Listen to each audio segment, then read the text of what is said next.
Hello and welcome to another episode of The Common Thread. I am your host, Scott Stone, and I'm here with a very special guest today. Our guest, Emily Schromm, is a nutritional therapy practitioner, retreat facilitator, podcaster, and the founder of Peel, a locally owned and grown marketplace focused on nutrient-rich and spray-free foods. She's been featured on Good Morning America, Women's Health, ESPN, and many, many more. Emily, welcome to the show. It's so interesting. Thank you, Scott, for having me. Isn't it funny having people read your bio? Right. You're like, whoa, okay, ooh, ah. That did happen. That did make my heart really happy when you talked about Peel. So I'm really excited to be here. Yeah, I get the feeling that of all the things I listed is the bounty of joy lately. Yeah. Yeah, I'm so excited to talk it, and it's such a necessary conversation in today's society of where our food comes from and what we're putting in our bodies. Mm-hmm. Yeah. Mm-hmm. I love the name of your podcast. I'm going to share my favorite quote that came through one day. Please. Find the thread, then weave till dead. Ooh, I love that. Isn't that what we're just doing? I love that. I love that. Yeah, I mean, that is so much of what this is about is like, what is the thread that you're pulling on and what are you weaving in the world? Mm-hmm. You know? Mm-hmm. And following our joy and our bliss and being unapologetic. I think so many times in the name of the world that we're in, it's as a generator doing a singular thing. Maybe manifesting generators get to do all the things and just really allowing ourselves to dance with what makes us feel good and balancing that with the discipline that it takes and is required for the long-term game to actually make it happen. Yeah. And that is so exciting. So there's lots of things, but we're all doing it. Yeah. And it's really beautiful when we get to acknowledge that in reflection with each other and encourage each other and see it in each other, and you get to bring it out in other. It's so important, this platform and this component of not feeling isolated, which the world will push us into, mm-hmm. How easy it is to be in that solitude. But there is so much abundance, so much joy. Earth is our greatest teacher, telling us this all the time. We never listen, but constantly reminded, and what a gift it is. So thanks again for having me. Yeah, no, I'm so excited to see where this conversation goes. And it is one of my favorite aspects of the creative endeavors that I'm into these days, because it's a space to just listen. To practice listening, to practice presence. And, you know, nature is like the ultimate teacher of that. Just sit on the land and be with it, and you get everything you need to know. And, you know, it's cool because I'm so glad the timing of this, because we got to sit in Lodge this weekend. We did. You know, and I'm curious what your journey has been with, whether you want to call it ancestral wisdom or just coming back to the land and you recommuning with Mother Nature. Well, nature is me and I am nature, right? So anytime I've been the most disconnected with myself, it's because I've been the most disconnected with nature. So even at a very young age, and I was really blessed with my mom who, even though maybe slightly dopamine addicted, always was able to take this restless energy and move body, and usually, you know, kind of 2 requirements or 3 requirements, which was our outdoor time, our connection, being outside.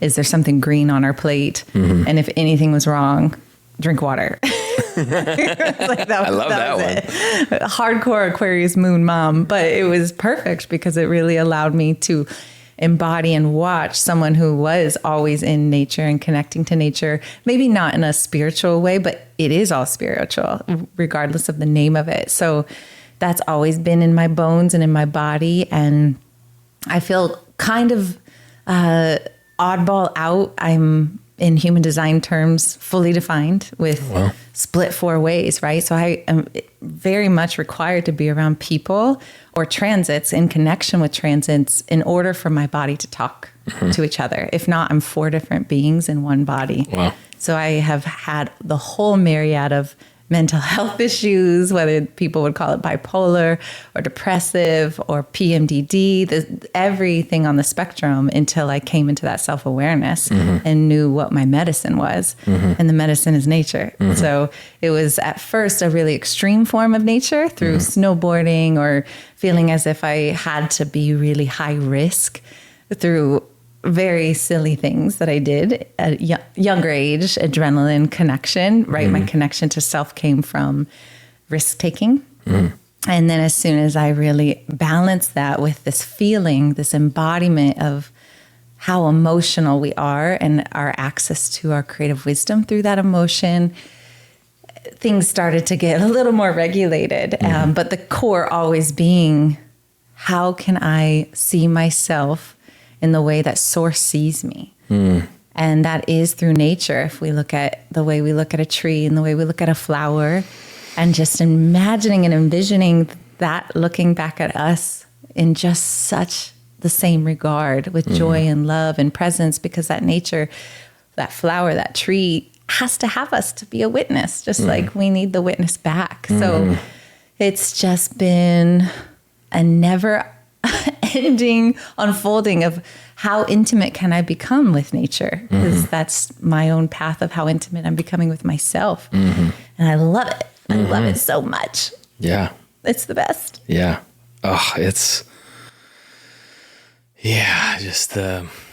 it very much feels like lately we're being called home in one way or another. Like Earth is pulling back her resources, and we see it, whether it's with inflation or just all the things that are happening and being put in front of us in the world, and this reminder of like, go back into nature and learn how to regulate your nervous system and understand that this black mirror is a teleportation device to heaven or hell, or mostly to hell, because this is heaven. And to be able to be on the land and to, but to listen and hear the birds again.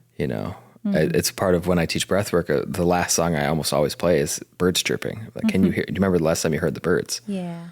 This call back, and maybe we'll just jump into Peel right out of the gate, because I see such an opportunity with what you're doing to help people understand how intricate and complex, yet also simple the body is.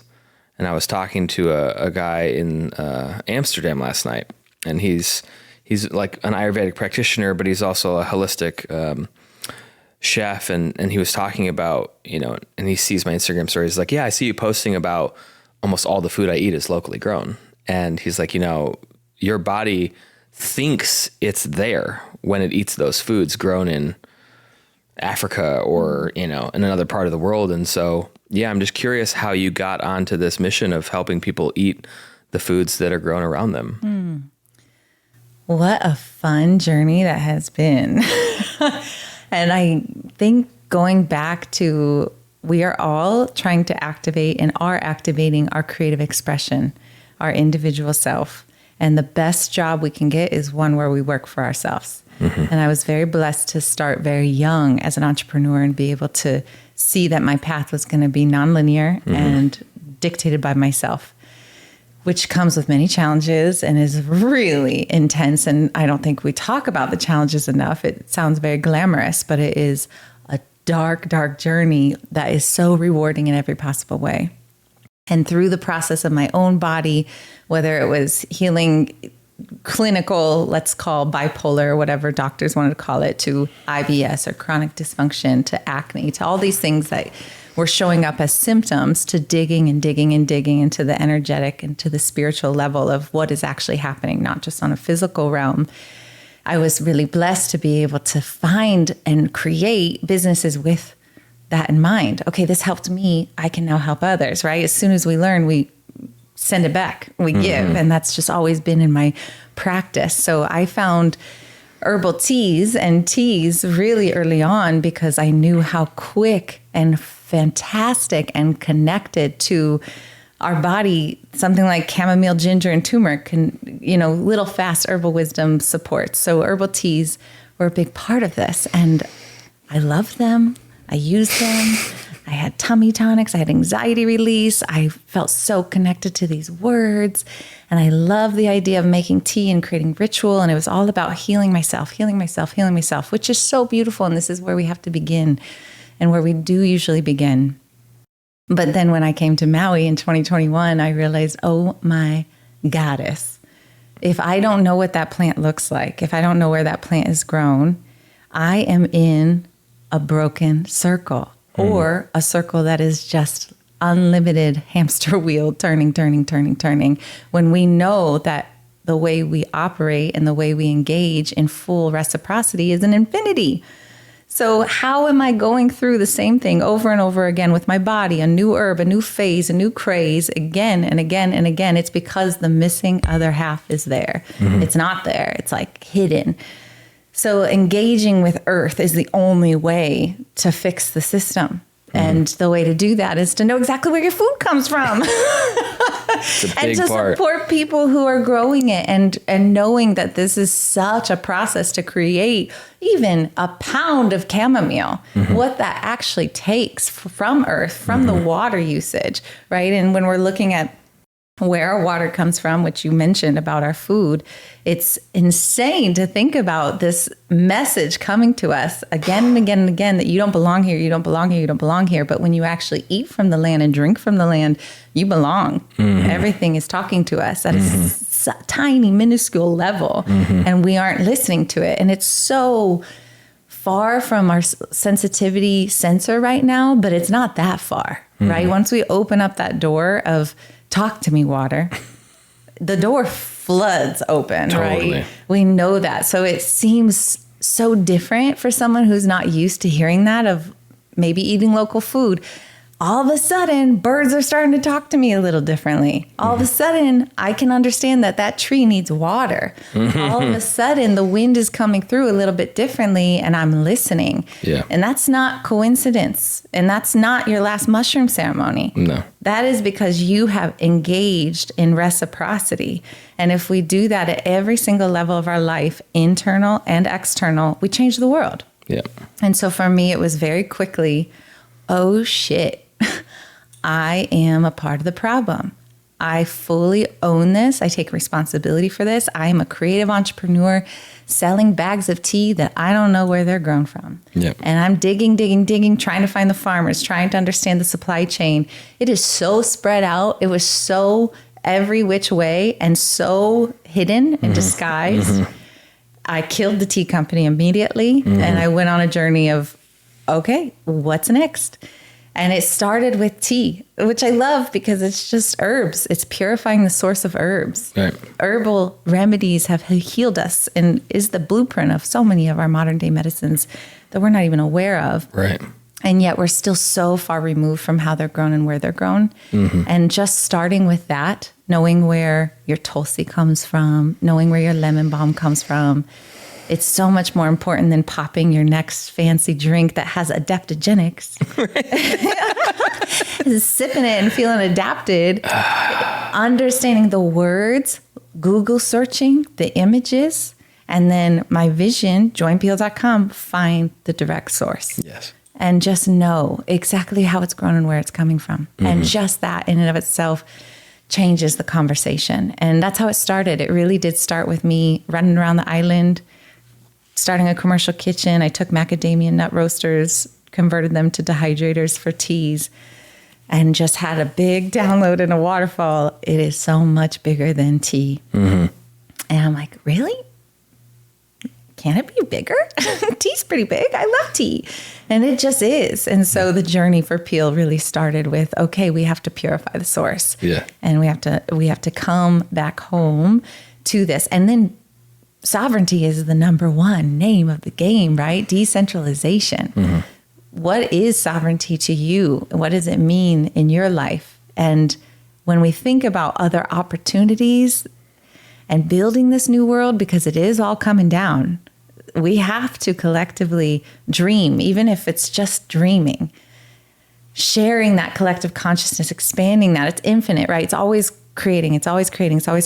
Ideas here. Let me think about a million ideas or solutions to this problem just because I can, because I'm bored driving. And instead of zoning out, I'm going to just, what about this? All of this contributes, all of it. And it's so fun. But when that happens, when we think about creative solutions in equal proportion to the problem, if we just did that in our own life, collectively, because we're just always on the problem, right? So bring something to the the table and allow ourselves to dream of what could be. And for me, joinpeel.com is a way for very quickly, within seconds, for a farm or an individual grower with a 1/4 acre or 10-acre farm or land or garden to create a platform for themselves to showcase their food, to allow themselves to ship products that aren't just locally owned, but locally grown. Every farmer's market, 90% of the vendors, even though it's a locally owned product, and even though it's at a farmer's market,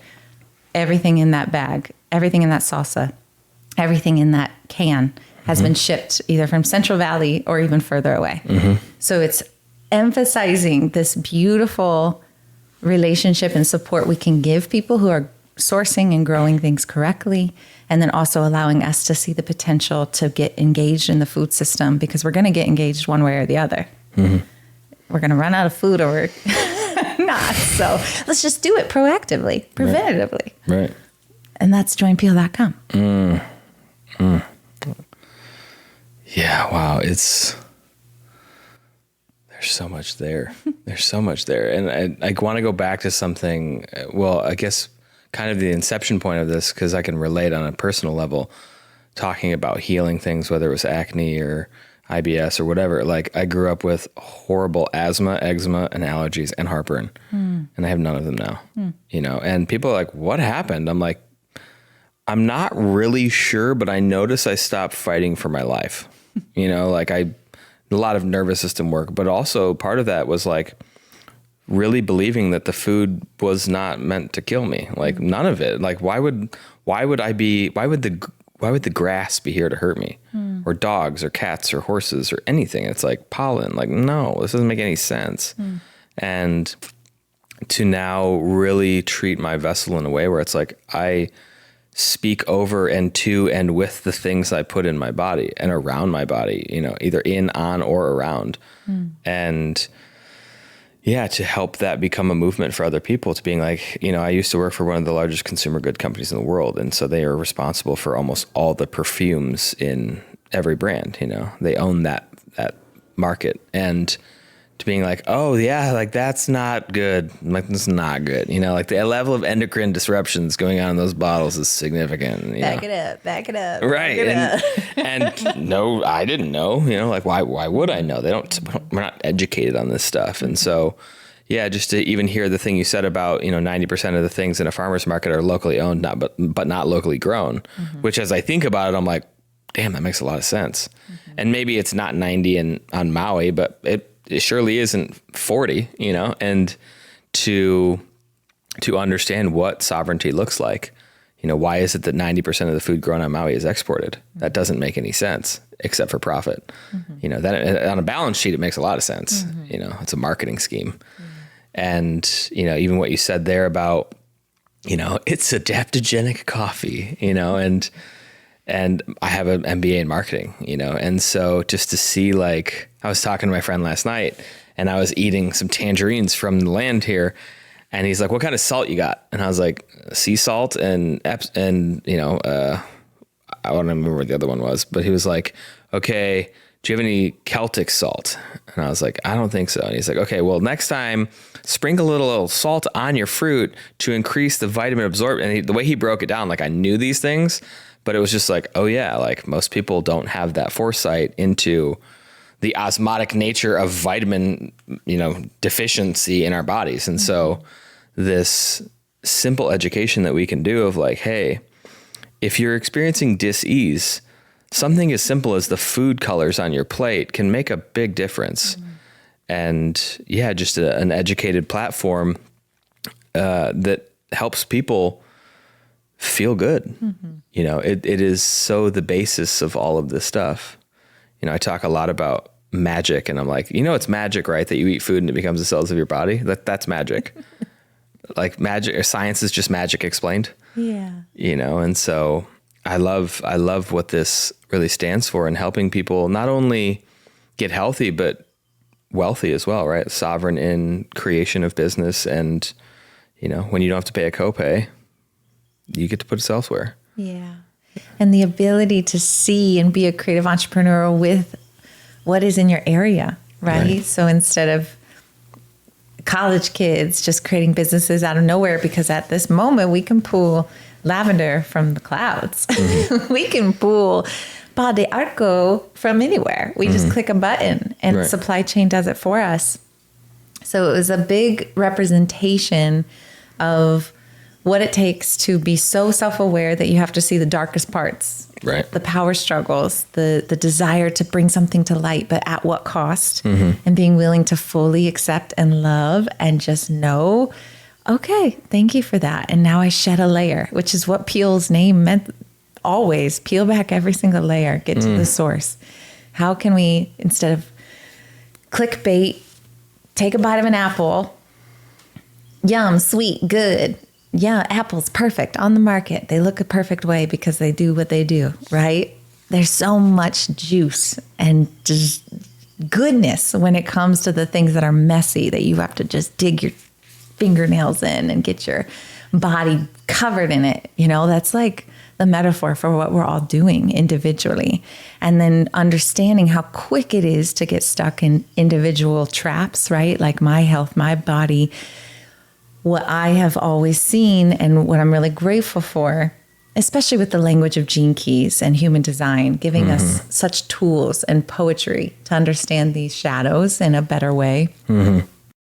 Looking at how even in our pursuit of health, it is self-obsession, and how we have to move into a flower just as a flower. A tree is just a tree. It is just looking for sunlight, asking, hopefully receiving water, and growing. And if we could all just do that and not be so worried about the internal workings and how it works, this naturalness, this beingness tends to work out the kinks itself, right? Our mind is what's always in this way and then keeps us in these loops. And so really allowing our spirit and our connection, and again, that reciprocity, feet on the land, hands on the earth, listening to birds, all of those components that aren't necessarily baked into our schedule, but if they were, everything would change. It's just what it is, the truth of it. Change your water, change your environment, you change your life. Yeah. It's really incredible to see the level of call we're getting back to the simplicity of it all, you know, and it's rather confronting, you know, like we live in an information deluge. It's drowning in information, drowning in knowledge, starving for wisdom, you know, and the innate wisdom of nature itself, of just, you know, what happens when you unplug and sit on the land and see, and you were mentioning something about, you know, the suffering of individuality, which I believe is like the crux of so much of the human condition, is like, I'm here and you're there. So what do I need to do? And, you know, maybe we'll figure out yours as well. And, you know, when you mentioned a flower as a flower and all this, I just get this visual of like, you know, when an eagle flies over a field, it doesn't say, oh, that's a tree and that's a mouse and that's grass. It just is. There's no conversating on that level. But we as human, in order to make meaning of everything, we're like, okay, well, there's Emily and there's a table and that's outdoors, and we are separate from this thing. And I'm curious what your journey was in exploring and even challenging your own separateness to find unity back to life itself. I mean, it's always unfolding a deeper layer, right? Because we're in the balance of longing for something, yearning for something, and then belonging into the yearning. Like maybe that's just what it is. Maybe we're just here to long and be in desperate love with all that is and all that could be. And if I'm in presence with that, then that's perfect.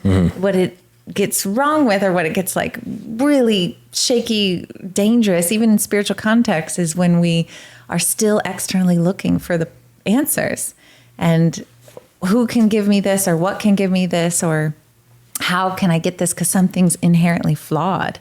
And so it's all about the journey of worth and self-love and the inner child. And it's starting with inner child. I think this big awakening outside of even plant ceremonies was just recognizing that most of my symptoms, especially as they show up in relationship, or as they show up in partnership, or as they show up in lack of belief in my creative ideas come from the inner critic that started from 0 to 7. Of course. Right. So 0 to 7 work is like non-negotiable. Right. Then if you're lucky and you get into the gene keys, you go deep in the rabbit hole from 7 to 14, 14 to 21, right? IQ, EQ, have fun. Right. But just from 0 to 7, recognizing some of the stories that I allowed to still be true for myself, and also recognizing my ability to time travel. Totally. Right? Like, we can move through all time and space any moment we want, which is required in this moment to protect Earth, right? If I feel so called to not just being who I am, being a creative entrepreneur, being a creative divine being, being someone who's of service to others, wonderful. Yes, yes, yes. But ultimately, I'm a guardian. I'm here to protect and hold light. Yes. I'm a light body for Earth, specifically all the way down to the bottom of the sea, all the way up to the sky, right? That's what we're here for in many ways. Whether or not that's true for you, you can take it or leave it. If I'm trying to hold that vibration, I'm not just holding it for this moment in time, I'm holding it for all of time. Yeah. And the ability to do that and move and fluid and access and be so grounded within ourselves so that we can do that work is really required to help with the crisis that's happening. If we think of it as a planetary grid or a tapestry that's been threaded incorrectly or shredded, right? That was the visual I had in our sweat lodge. I was like, woo, okay, there's a big shred. Now, how do I go into that with my love and my heart and the energy that I can hold, not just for myself, but for what's around me, not by taking it on as a burden, but by the frequency in which I emit and be the weaver right now. And doing that in every intimate moment I have with nature has been so magical and blissful, from being on the beach with turtles and recognizing I'm not just holding space for them in this moment, but all of their future and all of their past. Little shifts of this consciousness, whether you see a bird or whether you're with a tree, it's like, gosh, I hope you're protected. I ask for you to be protected for all time and space. That you always get water, you always get the sun you need. You know, these ways we can use words and song, because song expedites the words, not just transforms something inside of me, but allows the message to be so loud and clear that we get to protect what we love. We have to protect what we love. And it's so deep in our bodies. And once we open up that heart, we don't even want to open it up. It's so intense. That's part of it too, is so many of us don't even want to know where the food comes from. We don't want to know what the animal looks like that we just ate. We don't want to access it because it's too painful. Yeah. It hurts too much, right? So when we're in those moments of the longing or the belonging or that back and forth, I always am reminded that this love and this longing and this intensity that we feel is what makes the world turn. This is gravitational force, literally in motion. And if we don't allow ourselves to feel this much and allow ourselves to hold this much and just dream this big, it all collapses. So we have to bring that intensity and bring that reverence so that we protect.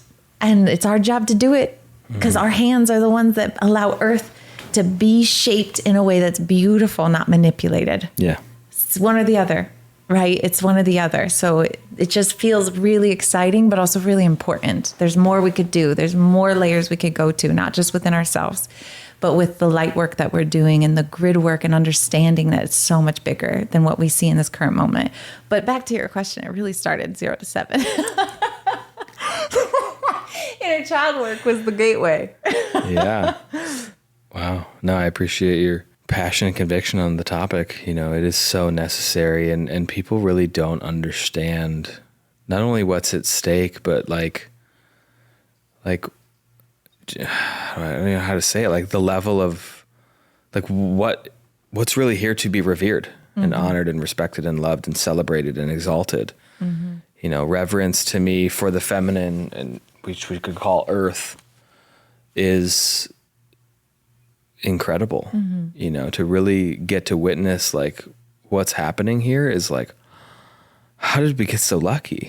You know, and you know, the masculine's getting invited to shift and be like, hey, can you protect this thing? Not just exploit it. And, you know, a lot of it goes back to us looking at our mommy and daddy wounds when we were 0 to 7. Like, hey, you took that from me and I never forgave you, you know, and to do that work and to go into the pain cave and be like, hey, I'm going to see what's there. And whether it's plant medicine or therapy or sitting in the fucking forest for a couple days and just, you know, seeing what happens and being like, wow, there is an innate amount of wisdom in here, and it's not a master class and it's not a X, Y, or Z. And those things are helpful, but it's just leading us back to this thing, to being like, oh, I am the answer. You know, it's all inside of me. And yes, thank you for the guidance and, you know, the help. And I was always it. You were always it. We were always it. And it's an interesting time. I always say, I like to say it's always been the most interesting time to be alive. Like, I don't think it ever stops being the most interesting time. And yet, with the advent of AI and just the leveling of the earth in terms of like it being flattened now, global scale and supply chain and whatnot, it's like, oh, we have phones that connect us to billions of people.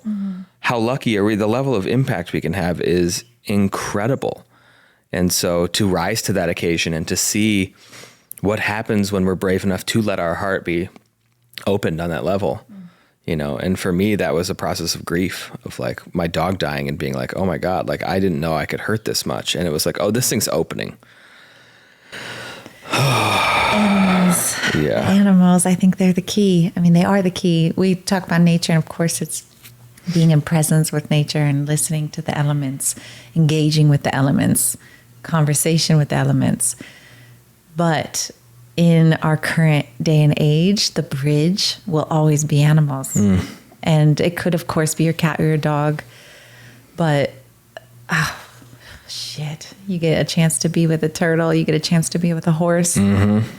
They will teach you big lessons if you're willing to listen. And I do feel so grateful and excited about this year coming, the fire horse and the representation of horse energy and this animal that is so wise that we got so lucky to even engage with at this level. I think about this with elephants too. Like, elephants built the world. Without them, you know, Asia wouldn't be built. And now here we are putting them in sanctuaries, tying them up on chains so you could get a picture for Instagram.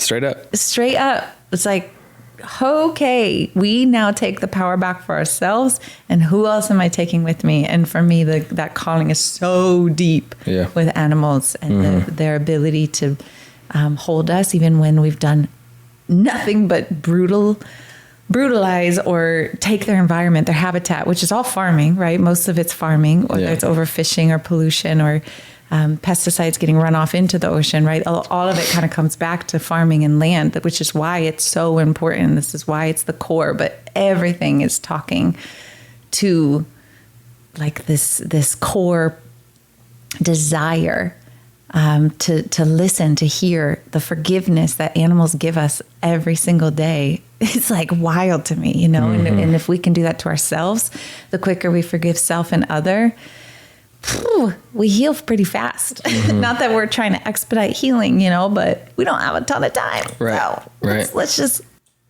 whippity slap. School's Let's go. in session. Yeah. Yeah.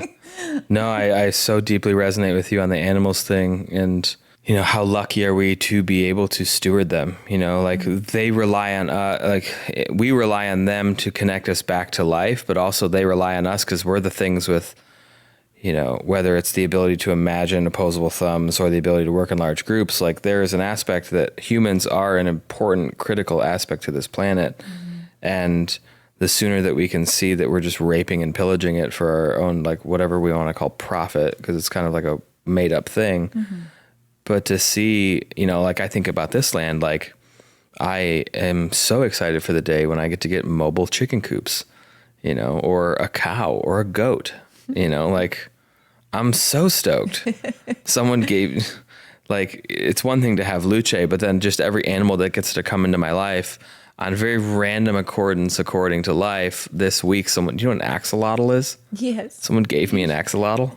Little dragon. Literally, it's a dragon. Like it is a full on dragon. And I'm like, okay. And then I looked up the the meaning of it. And it was just so spot on in my life of like, it's something like the god Cholot became the axolotl to avoid being sacrificed for like standing up for something. And it was like, okay, Sacrifice. Yeah. Ooh. And to see like what's at stake, because, a lot of my work in the world, like I was telling someone yesterday, I was like, you won't find me posting about the protests, or I told someone today, I was like, you will not find me at an ICE protest, but you will find me on 6 Zoom calls a day helping people expel their childhood trauma so they stop beating their own children.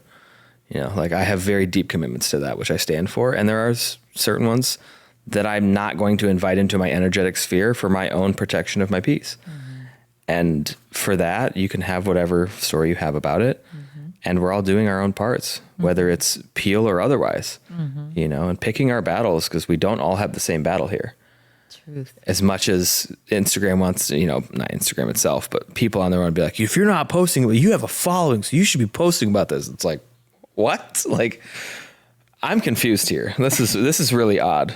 And I'm curious for you, what it's been like having a large social following and a large, whether you want to call it digital presence or just impact in the world, and where you've chosen to, whether you want to call it pick your battles or choose your impact, what that's been like for you. Wonderful question. Can I first make a comment? I was going to say, you were about to say something. Yeah. Your beautiful little dragon. Yes. What I would do and what I still do, I work a lot with sound and healing. And one of my other projects is coral reef regeneration through sound. And I would love to play my sound bowl and tuning forks to your beautiful little dragon. Done. Because amphibians and turtles specifically, and I've done my own little test case studies in various environments and animal rehabilitation centers to zoos of which animals respond the fastest to sound. Yeah. And it's all been trial and error through my own lens, right? So, but oh my gosh, the way water animals hold the whole ecosystem together and the way that they love sound is just the most special thing. So I would really love to play them a little sound. What's their name? So I named it Mo. So they don't differentiate gender for the first 18 months of their life. Cute. And so Mo is a boy and a girl's name. Okay. And in Alelo Hawaii, it means Mo'o is dragon. Perfect. Yeah. Okay. Well, as a year of the dragon, I very much excited to meet Mo. Done. I think with social media and the idea of online presence, the most important thing that is coming through is the word integrity. Yes. And integrity, just think of it from the basic level, the integrity of a house. You're building a house, it needs strong integrity. Are you yourself clear about what you are and who you are? And if you're not, get digging and use maybe astrology, maybe human design, any of these different ways to help you understand truly who you are in a beautiful way, not in a I need more of it way or tell me who I am so I don't have to know who I am, but that is why I am that way. When you have that contentment, which I think most of us have experienced with these methodologies, there's a sense of self-respect and beautiful, almost a right that I deserve to be here and I am strong to be here. I don't give a fuck what I post. Great. I love that. I share what's on my heart when it's there to share. Yes. And I have strong boundaries and I cut off and I don't engage. And I'm just there. I'm just a little bird chirping and I refuse to not chirp. Yeah. But I also know how quickly my energy wanes and waxes based on my engagement with any social media platform or any community that isn't good for me. So I'm in constant conversation with myself as things flow. Obviously, the more you're in tune with your body, the moon, astrology, without it just being more input, just recognizing, oh, wow, okay, it's a full moon. I do have more energy. Or I'm a woman, I menstruate. I am on my cycle. This is what that might mean for me in this time. Here's my hormone pattern. Let me take notes on that. Just deep, deep curiosity of self without being overwhelmed. So quickly, people, I got to do this. I got to do this. I got to do this. Blah. Just simple, joyous curiosity allows us to engage with things in a way that very quickly gives us feedback. And I'll give you an example of how fast feedback can come when you ask, because I lived in a van for 9 months and I traveled mainland US, Mexico, all the way up to Canada. And it was just me and my cat. And we had the best time until 9 months. And my cat, Gryffindor Hemingway, was like, fuck this. You know, like it was, we were all good. And then he wasn't good. So we had to adjust things. But this ability to be so in a shell, my van's name is Ixchel, in a shell of my own, this little home, my root chakra that was mobile, and the quick realization of how fast the universe gives me feedback based on my current reality. Mm-hmm. So if I walk out of the van without meditating, without getting grounded, with not having my basic needs met, consciously and unconsciously, the world would whiplash me around. From every crazy example you could think of, whether that's like parking tickets to people pounding on my door, to really rude baristas, to just being like, what's happening? What's happening? Why is everyone doing this? To then being like, back it up, shut the van door. Okay, drop in. What's going on in here?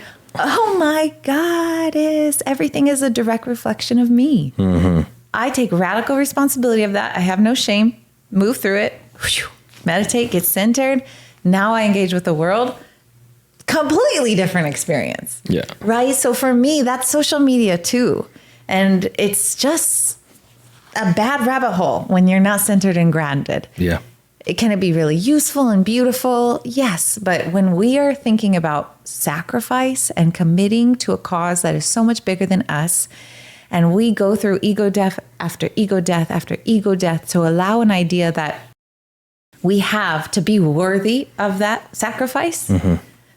then your mission is so clear and your focus is so dialed in, you're not going to be fuckable with. Mm-hmm. And I think that's what we're all craving. And we have to put that fire. It's either going into anger and frustration or it's going into creative genius. Mm-hmm. We all have that access. Mm-hmm. It's a decision. So when you have mental anxiety, put it into creative pursuits. When you have frustration, put it into creative pursuits. It all comes back to the creative expression of self, mm-hmm. which is why, for fun, it's like writing club, write a song a day, mm-hmm. pick up a guitar and suck at it and tell everybody how bad you are at it, but don't care, just allow yourself to be proud and grow through the experience of creation of self and self-creative expression, because mm-hmm. that is just as healing as a relationship with another human. It's mm-hmm. just as healing as, maybe not as healing as getting your feet in the ground, but there's such a process, a therapeutic process that happens when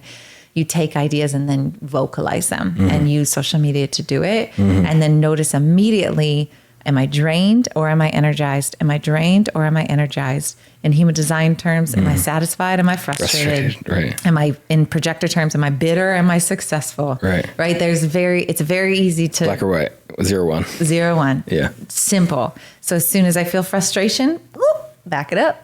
Yeah. And if we can own that and really live in that, all we're doing is creating a field around us that is protected, loved, and connected, and opportunities aligned accordingly. Yeah. Oh, I love that blueprint. And it's, it was probably, I guess, 10 years ago now when I found astrology, but only much more recently really dove into human design and Gene Keys and mm-hmm. being like, wow, there's a whole nother level here. Mm-hmm. And each of them, all three of them combined, I'm still shocked that there isn't an app that, I guess Richard Rudd has just locked down the Gene Keys. That's just why there's no app for it. But, mm-hmm. To create a compendium of all this as one and being like, oh my God, this is incredible blueprinting of like, hey, I remember when someone told me, first human design reading I ever got, I bartered someone for breath work and she sits down and she's like, so you're a generator? And I was like, no, I want to be a manifesting generator. She's like, that's not how this works. And I was like, I don't like how this works then. She's like, it's like astrology. I'm like, well, I still don't like how it works, And then she told me about my strategy was to respond. And I was like, I really don't like how this works. Mm-hmm. Because I was so in the world of control. Mm-hmm. What do you mean? I can't manipulate people to take my offering? Mm. No, you just put it out there and the right people will find you. What the fuck does that have to do with agency? Actually, that's all agency. What? And it's been a very interesting thing to, now when I get readings, I'm like, oh my God, this is perfect. Mm-hmm. Someone told me once, I don't know what part about my chart it was in human design, but they were like, the tone of your voice will be an important dictator of your success. My coaching, my breath work, the podcast, all of these things all come through my voice. And now my music, and it's just like, oh, wow. Like, can I get another reading? Like, are you available? Was that the 1-8 channel? I don't know. I'll show you my chart. Yeah. Great. Yeah. Yeah. I love all of the, I love all of these things. And, it's interesting, and I'm curious, your mom has an Aquarius moon, so it's probably not the same case, but like with my family, and I'm curious what your perspective is on this for other people that are, what we'll call the chain breakers. Like when I tell my family, I remember I was recently in Phoenix visiting my parents, and I was going on a medicine retreat, and I get out of this medicine retreat and I just straight up tell my parents, like, yeah, it was a psilocybin and MDMA assisted journey. Like it was one of the most profound and healing things I've ever experienced in my entire life. And I guess because of my way of being, had no shame, guilt, or otherwise, they're like, cool. Like, what was that like, And old Scott would have been like, yeah, it was just a business retreat. We workshopped and I licked the window, and so, we were driving, different day, different conversation, but I was like, yeah, somehow we got talking about astrology. And I was like, yeah, like something. And, a lot of people, they whether believe in or ascribe to astrology. And my parents were like, well, yeah, they're dumb. I was like, that's your perspective. That's okay. And a lot of people pay a lot of money for those type of things. And I was like, myself included, I've paid a lot of money to astrologers and human design coaches and gene key readings to being like, hey, can we give me a barometer of how closely aligned I am to my truth? And I got one recently, and I was just like, there's the first gene key reading I ever got, and it was like 10 out of 10. Like the whole thing was just like, yeah, that's spot on. And so, yeah, just your perspective on when people find these modalities and, they don't align. And I guess my lens of this, just to bring in another aspect of your past, is like, you were on Road Rules, right? Like you've been in reality television. And so seeing what that side of the world looks like, and then now you're in this like metaphysical, spiritual, deeply connected to the land, which, I wouldn't say is antithesis of that, but it definitely is different. And so just how you've harmonized the dichotomies in the walks of life. I mean, I went back to the challenge a year ago. Right. So it was a really interesting experience to be like, okay, I was on Real World when I was 20. I got casted at a young age, underage, had a fake ID to manage that.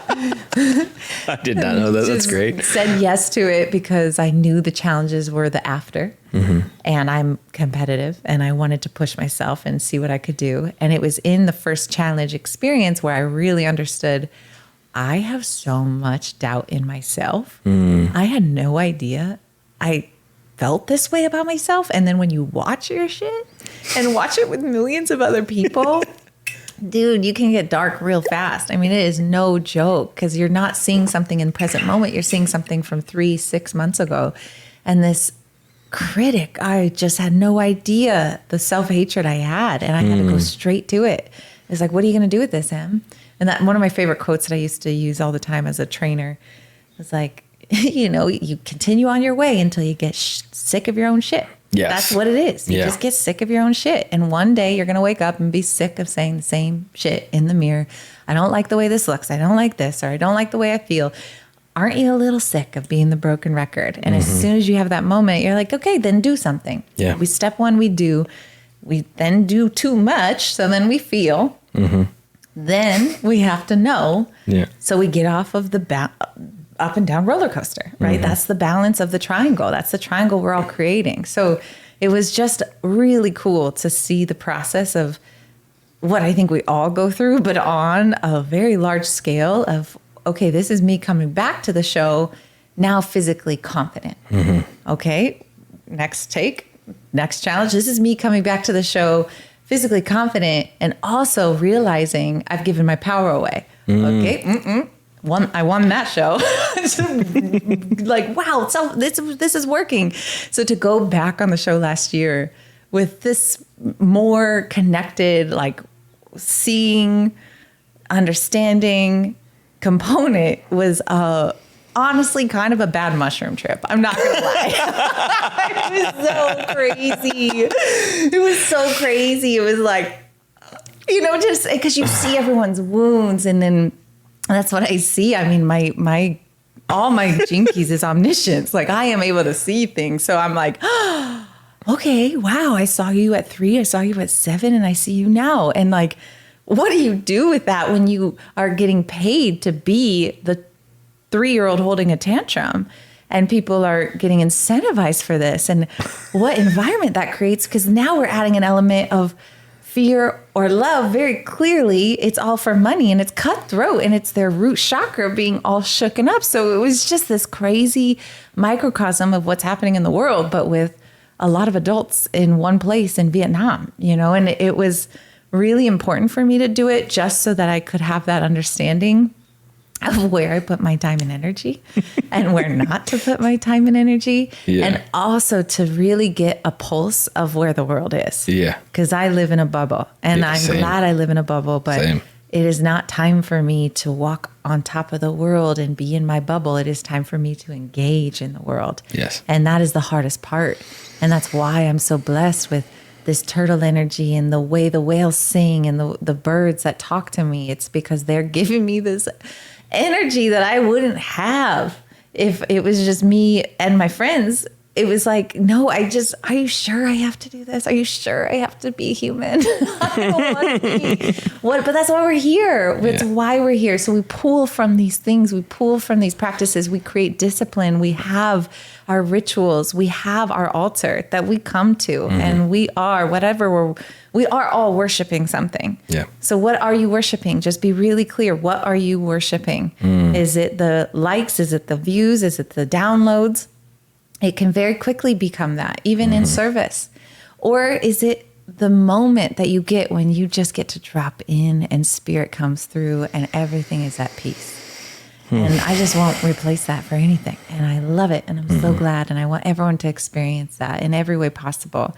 And sometimes that comes through with writing. Sometimes that comes through with, you know, joinpeel.com or these creations. But even these things, you have to be completely detached to the outcome. That's the hardest part, is you are a creator. You are supposed to have purpose. You are supposed to be intertwined with what is supposed to be, but you're also just here trying, loving, hoping, believing, and connecting, and just being willing again and again to drop what you thought and recreate it, or drop what you thought and go a different path and just be a part of that flow. And I'm so blessed that flow has landed me exactly where I am, and I am who I am because of all these failures and trials and errors. And it's been no joke, you know. I'm like a really happy person, but I've had really dark times, and I still will, you know. It's not going to ever be fixed, but I love it. I love it. I want everyone to experience that, what you said earlier, this magic of being alive and experiencing the gift of this beautiful green earth that no one has found anywhere else in the universe. So beautiful. It makes me cry. I'm going to cry again. I love it. And it all comes back to protecting it, protecting her. And it's mother. This is mother, and Maui is mother. We know that. What happens here happens everywhere. So if we can do it in Maui, we can do it anywhere. And we have to do it. And we have to. It's why we're here. It's why we're connected.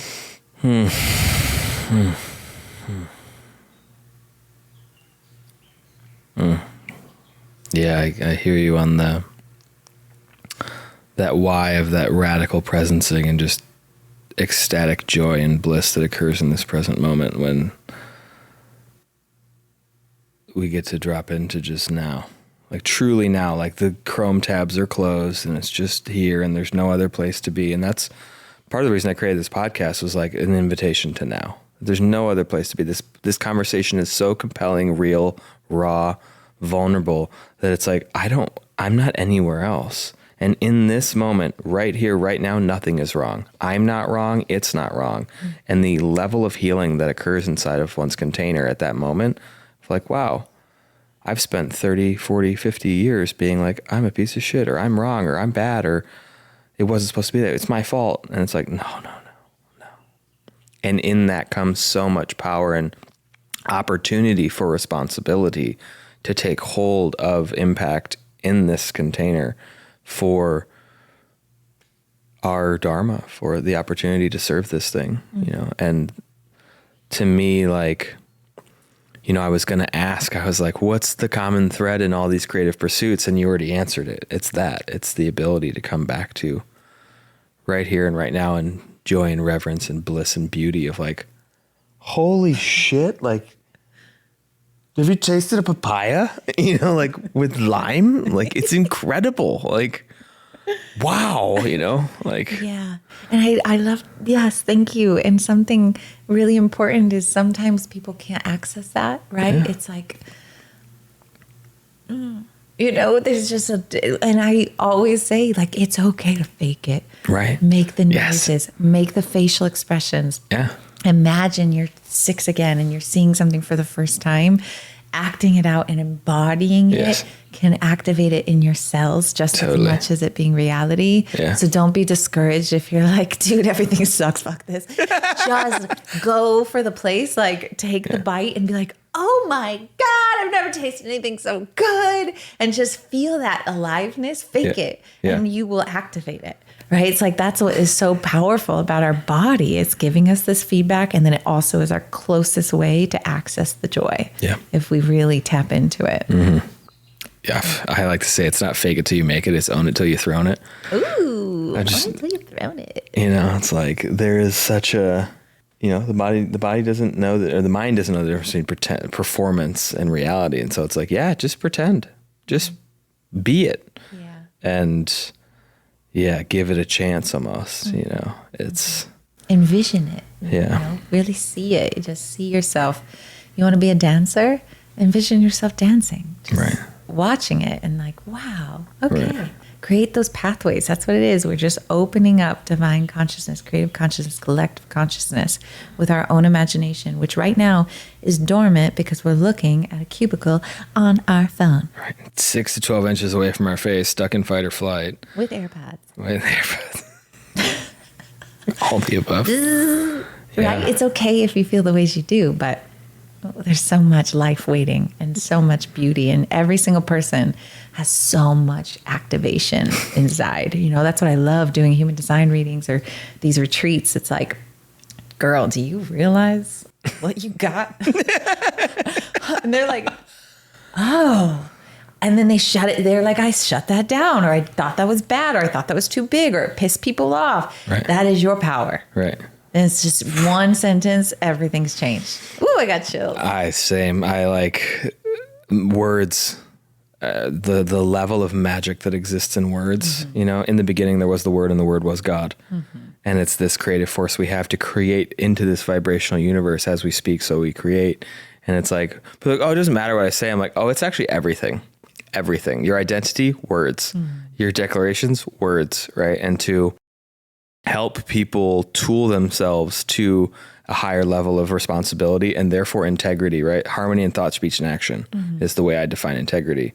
And so the ability for me to harmonize my inside world to my outside world through my speech into my action, therefore my dreams in my inner world become this external world. And it's like, how did that happen? It's like, well, I got really clear on it, and I chose it, and I committed to it. And here we are. Beep-beep-bop. Yeah. Yes. And we're going to all need that, because Aries is coming in hot for a lot of planets, a lot of energy, and fire is destructive or it's regenerative. Yeah. So we have that decision and that choice in every single thing we do. Yeah. And so just taking that radical responsibility in this moment, starting today, not waiting. Like, we don't got a lot of time. And you're going to personally create these tornadoes or these fires, these forest fires or droughts, right, in our own ecosystem. And it's being embodied externally. That's what I want to make sure people really get. What is happening in us individually is being showcased by the crisis on Earth. So 100%. Yes, it comes back to self, but then what do we do with all this healing? Right. Get to work. Yep. Sign up. Find your community. Make it happen. We got And have fun, because we can't take it too seriously. Key. Richard Rudd said that over seriousness is the most destructive disease of humanity? As a Capricorn, I have been through that experience. Same, Scorpio through and through. I tell people I have 2 speeds in life, 4 and 11, mildly apathetic and way too involved. Yeah. No, I agree. I mean, this tattoo is as above, so below. It's like the inner world is the outer world. And the quote, I think it's Peter Crone says, we'll never have world peace when we're at war with ourselves. And the radical responsibility we could see where are we doing this? And a lot of people are like, whoa, I'm not like them. Like, okay, great. So why are you triggered then? Mirror, and it takes a lot to take radical responsibility and being like, oh, the self-hatred, the self-loathing, the deprecation, the violence, all this stuff of like, well, if I just become one less angry person, if I become less angry, that's one less angry person in the world. That's a huge stand, versus like, no, I'm going to get angry about them being angry. It's like, thanks. I think I'm not, I actually, no, thank you. And it's a radically different path than I think we're taught in the context, the societal normative conversation about healing.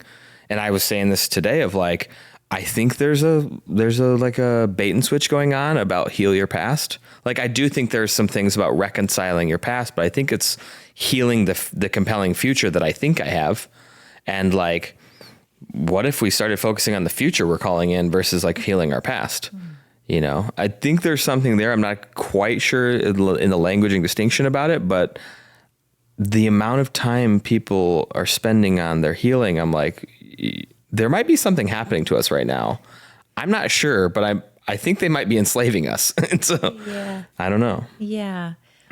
That comes back to me what heart chakra represents and how many times we get stuck in this never-ending grief, right? That's the heart chakra. So when we feel like there's just so much to heal and move through, and that's the heart healing we have to call in. And we do that, number one, with nature, because she is heart and earth is heart.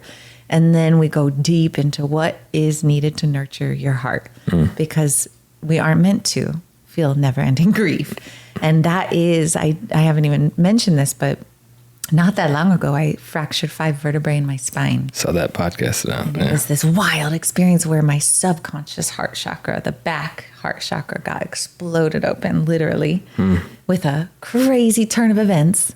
And I had to go face to face with that burden that I held on in my body, literally and figuratively, that this grief was mine to carry.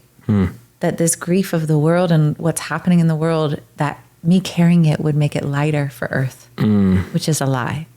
Correct. Our job and healing is, yes, access those pain points, the 2, the 4, the 7, 14, wherever we need to.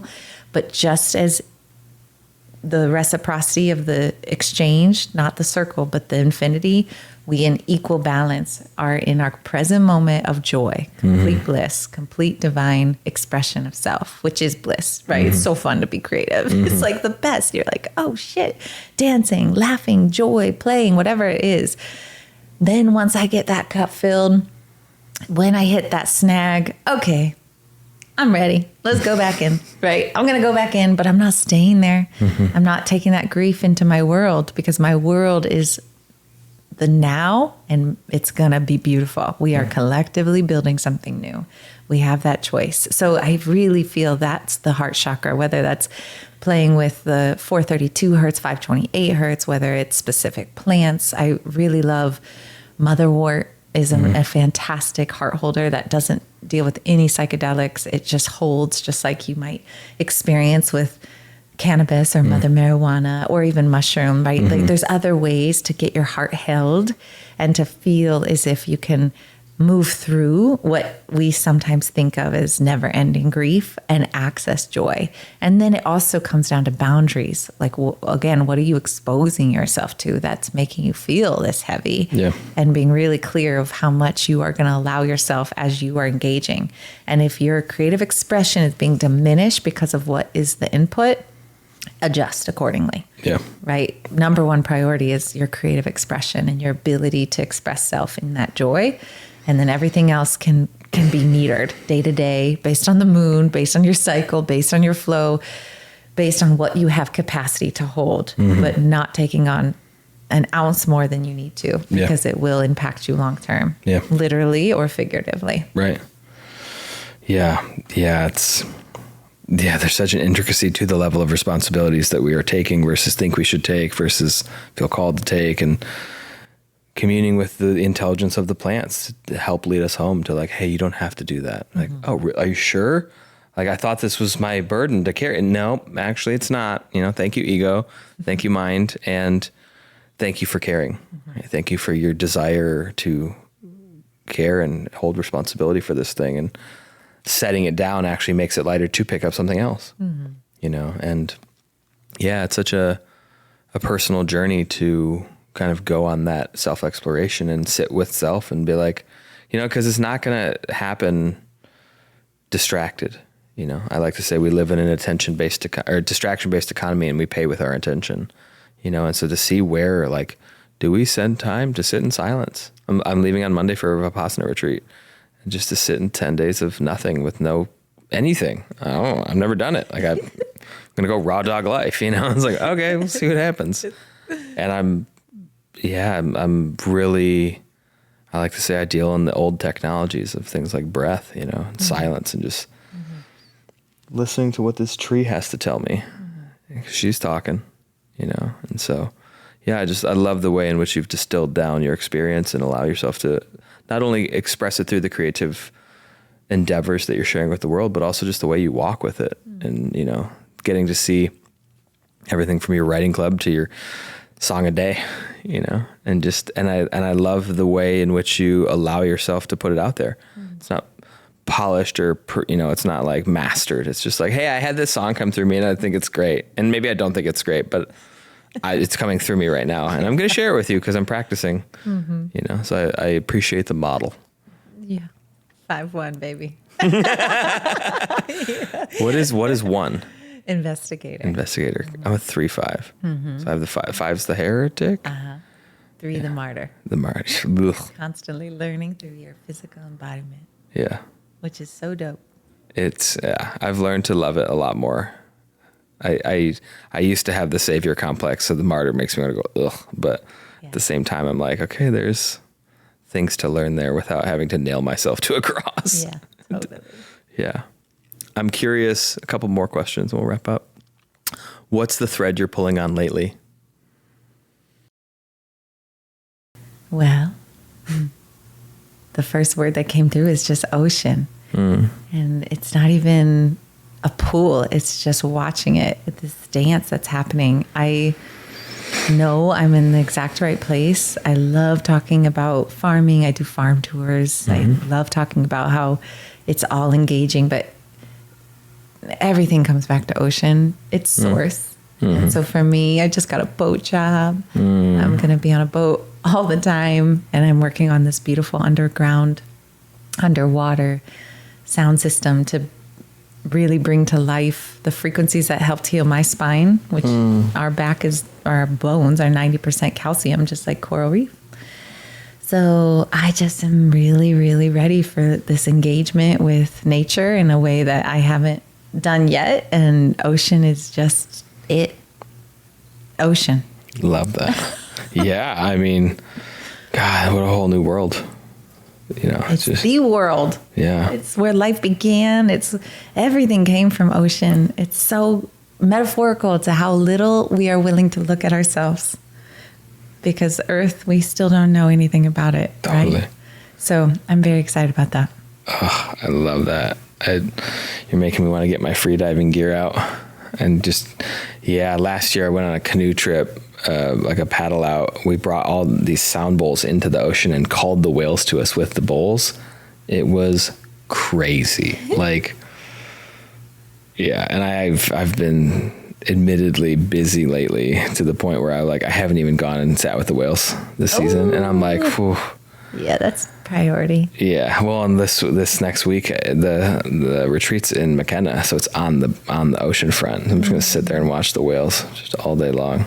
Beautiful. Yeah. So it's coming full circle. Yeah. Yeah. If you had a message to share with the world, what would it be? Hopefully there was some threads of messages throughout this.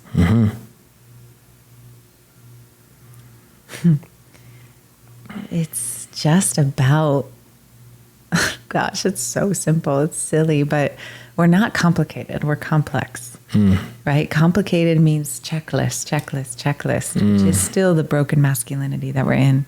So if I reframe that to complex and intricate, and again, bring playfulness to it of how much of a mystery my own body still is to me, and I'll never fully get to know it, but that's why I'm here in this lifetime. So much can happen. So much unfolds.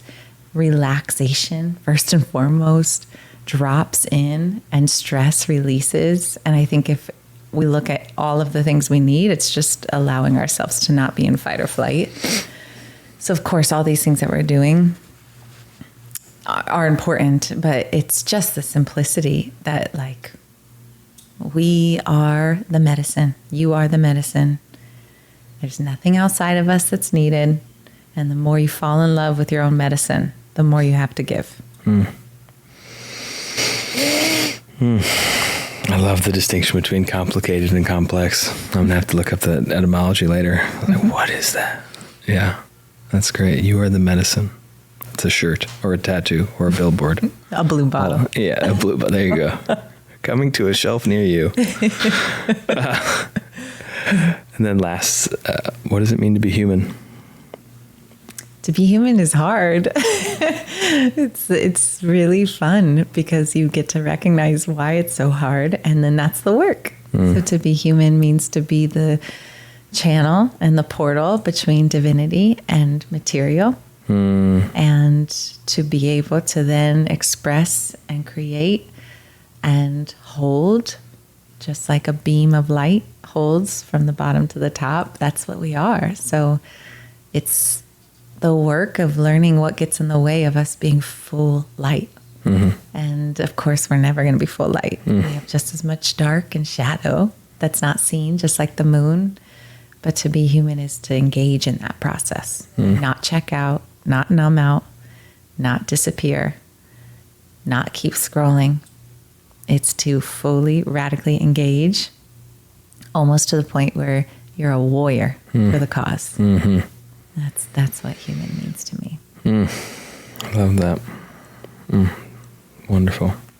And lastly, where can people find more about what you're up to, online or in person? I started a Substack.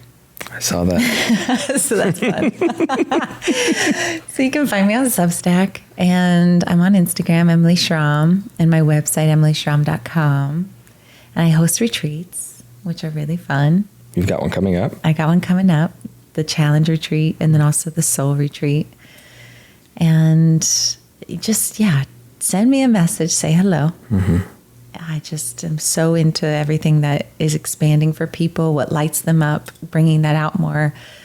I'm a catalyst for like getting people to start things. So if you're stuck on that, you just need a little love. I'm sure something soon will come from that, right? Like we just all need to help the spark stay alive and keep the fire flame going, feed the fire.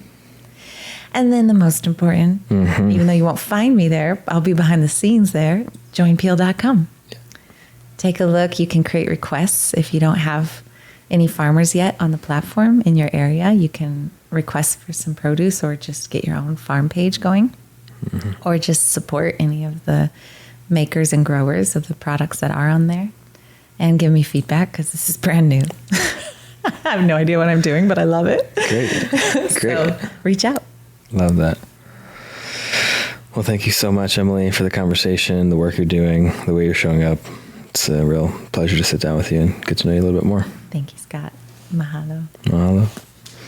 And to the audience, thank you for your time and attention and presence for the conversation today. And until the next one, aloha. Is it trust fall, baby, into everything I can't see. Human trying to hold on.